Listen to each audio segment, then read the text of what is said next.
Today I'm going to show you how to make a replacement rotary tumble barrel out of simple parts you can get locally from your home improvement store.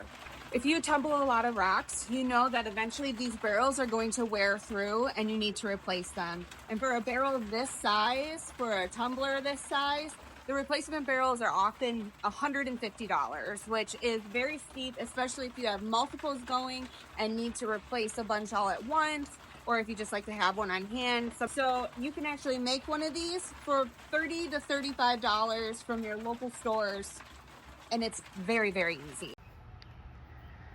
This is what you need to make one of these replacement barrels. Just 4 simple parts, a saw, and some primer and PVC cement. So to make one of these rotary barrels, you just need a few parts. Most of these should be locally available to you. I got all of this stuff from Menards. I'm sure you could get from Fleet Farm, Home Depot, Lowe's.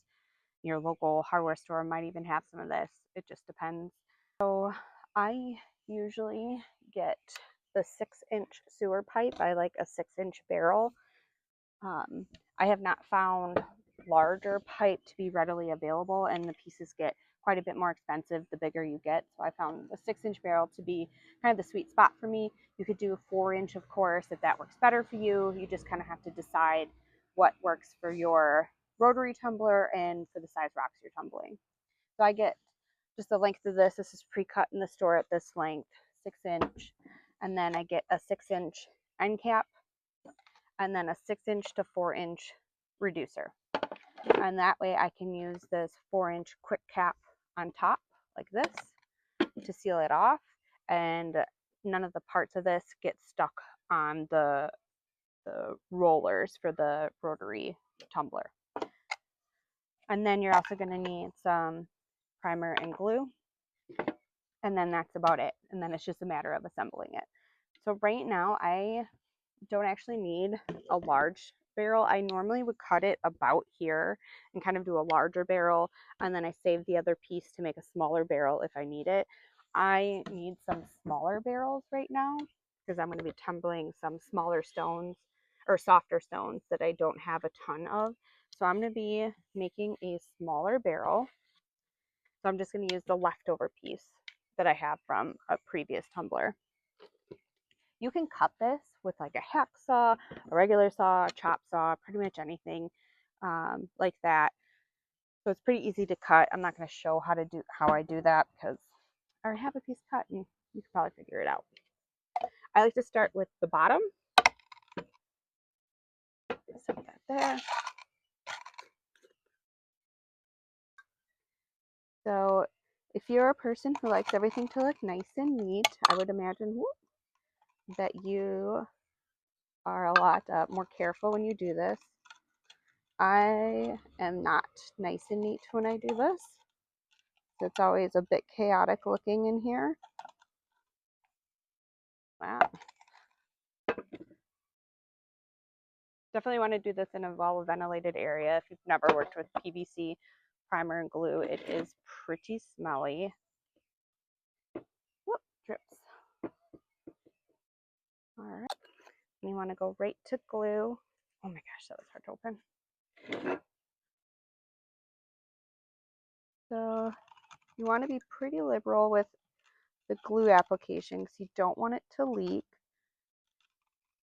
Now, you're not going to be, using these pipes under pressure, like you often use PVC for plumbing and that sort of thing, but you still don't want it to leak.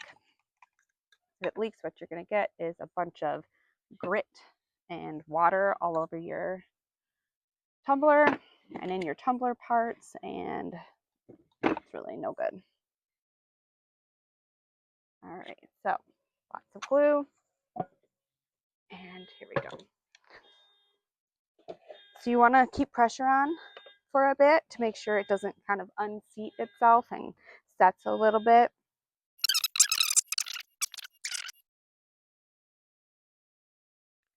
Okay, so just keep an eye on that. Now this size barrel, or at least about this size barrel, can hold about 10 pounds of rock. So this is still a pretty large tumbler barrel for rotary tumbling. Definitely bigger than like your 2 or 3 pound. You can obviously cut these pipes to any size you really need. You can go quite a bit smaller if that's what you need. All right, get this side primed. Even outside, the smell of this is a lot. Oh, look at those drips. Yikes. If you're a sloppy primer and cementer like I am, wow, look at that. That's really bad. You can always paint these after if it really bothers you. I usually don't bother just because it's going to get gross with grit and slurry, and I often put like duct tape on it to label, so it's like, who cares? All right, add the glue. All right, there we go. And on it goes. Apply that pressure. Put these caps back on. Whoo boy, stinky.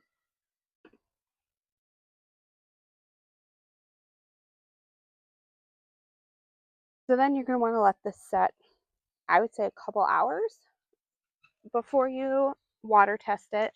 Always water test it before you use it. I make these not frequently because they last a long time, but I've made enough of them, and I still occasionally will make one that'll have a leak in it. And even if it's a small leak, you really don't want it to leak at all. So always test. So wait a few hours and then we'll do a water test. Oh, I got it on my hand. All right, it's been about 2 hours. Time to do a water test. So I like to make sure I fill it almost to the top here. A lot of stuff fell in here while it was drying. So that way this seal up here is tested. If it's going to leak, it'll come down and leak eventually through here. So I'm going to get a towel and I'll dry off all these drips so that way if anything looks wet, we know it's from a fresh leak. While this is testing, I do want to just talk about a few things with your barrels and tweaks and adjustments you can make. So some people like to have almost like baffles, not really sure what you would call them, like pieces of PVC inside your barrel here that the rocks can sort of like catch on when they're tumbling. So essentially, like, you could cut a piece of this the long way like this and then glue it along the inside of this to help kind of catch and lift the rocks as the barrel turns. Some people swear you need it. Some people think it helps a lot. I've been using this style of tumbler for a couple of years, and I've not noticed any problems with the barrel working. And I don't do that. I don't add that in. It's an extra step. It's going to take extra time. I'm just not really very interested in taking that extra time when I don't really feel like there's a ton of added benefit. So I will say, that is something you can do. I don't really think it's worth it. Another thing is on these end caps. I don't know if you can quite see. There's this little ridge here. It's like just a tiny little, maybe 1 centimeter long bump that makes it not perfectly smooth around the outside circumference of the end cap. This, if your motor is kind of weak or your belt kind of slips, this can actually sometimes catch on your roller and make it so the barrel kind of gets stuck. I've had that happen a few times, and I've just gone in and filed that down or sanded it down. For the most part, it's not an issue, but if it is an issue, it is a pretty easy fix. Just file it down. And then there is one other thing I sometimes like to do with my barrels, and that's add rubber tape to these sections of the barrel. We use like a homemade rock tumbler for a lot of our barrels, and even with the MGR tumblers, because they've all been repaired with new rods. These really slippery plastic PVC pieces will sometimes slip. So if you just get some rubber tape, I can probably put the link in the description, and just put a strip of it around each section of it. That really helps. It's made a pretty big difference that I've noticed. You can get by without it depending on what your rollers look like, but it does really help my tumblers on my rock tumbling setup. All right, so let's look at this. It's been a few minutes. I do not see any leaks. This stuff here is just glue drips from my kind of crappy, messy glue job that was pretty rushed. I'm going to keep letting it sit for a bit longer. So that's just a glue drip. There's that. So are these. So it looks like there's no leaks. So this barrel is ready to go. Just going to dump out the water.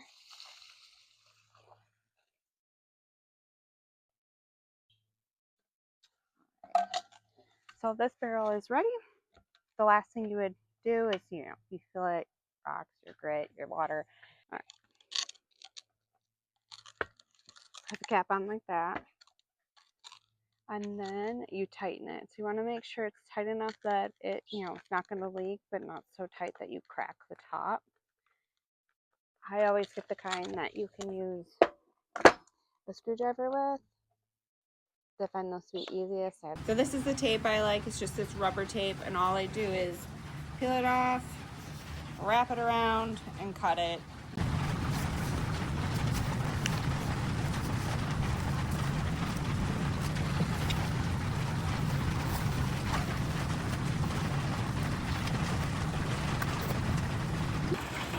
So that's it.